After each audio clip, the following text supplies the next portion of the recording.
Mga kababayan, Assalamualaikum warahmatullahi wabarakatuh. Madayaw umayo adlaw kaninyong tanan. Magandang araw sa inyo lahat. Marami sa atin ang nag-aalala.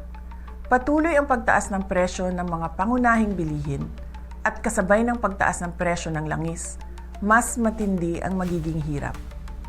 Binibilang ng mga magulang ang bawat piso at marami sa atin ang nag-aalala sa susunod na mangyayari.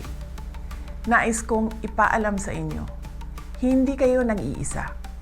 Tayong lahat ay dadaan sa paghihirap na ito. Mararamdaman natin lahat ang bigat ng pagtaas ng presyo, lalo na ng pagkain. Ngunit meron pa tayong magagawa bilang mamamayan at isang komunidad. At lalong merong kailangan gawin ang pamahalaan.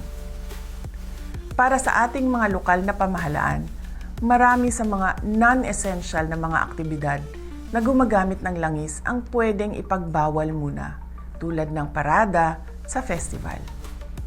Bumuo ng komite para bantayan ang presyo ng bigas, mantika, pamasahe at iba pang pangunahing bilihin na apektado ng langis at bigyan ng maagang abiso ang mga mamimili at negosyante sa pagtaas ng presyo. Magbahagi ng impormasyon sa pagbabago ng presyo at turuan ang pamilya ng praktikal na hakbang sa pagtitipid, tulad ng pagbawas ng paggamit ng sasakyan at kuryente. Palakasin ang suporta sa lokal na magsasaka at maliliit na supplier upang mabawasan umasa sa imported na produkto para makapagbigay ito ng buffer sa biglaang pagtaas ng presyo. Magpalabas ng mga orders sa pagtitipid sa LGU na susundin ng lahat ng opisina kasama na ng barangay. Bilang individual na mamamayan, ang mga sumusunod ay iilan lamang sa mga pwedeng gawin na makakatulong sa ating pamilya. Bigyang prioridad ang pangunahing bilihin at planuhin ang budget ng pamilya. Bumili muna sa lokal na produkto upang palakasin ang lokal na ekonomiya at mabawasan ang epekto ng pagtaas ng langis. Bawasan ang hindi kailangang paggamit ng enerhiya tulad ng pag-carpooling, bisikleta at pwedeng ayusin ang schedule ng lakad upang mabawasan ang madalas na pagbiyahe. Ngunit ang responsibilidad na protektahan ang mga mamimili ay higit pa sa ating mga tao o komunidad. Sa mga ahensya ng gobyerno na may tungkulin dito, kumilos na kayo. Kailangan bantayan ang presyo ng langis at epekto nito sa pangunahing bilihin at transportasyon. Magbigay ng maagang babala at magbigay ng paliwanag para sa mga mamamayan.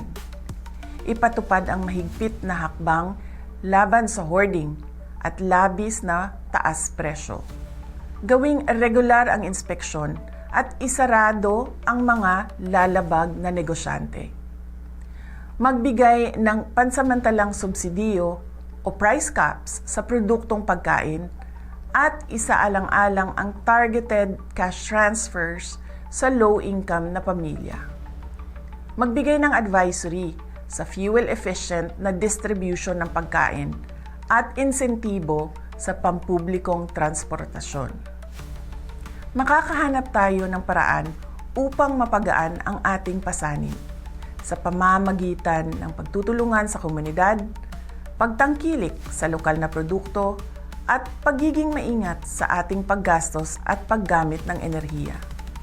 Kasabay nito, asahan natin ang aksyon ng gobyerno na protektahan ang bawat pamilyang Pilipino at tiyakin ang patas at matatag na pamilihan.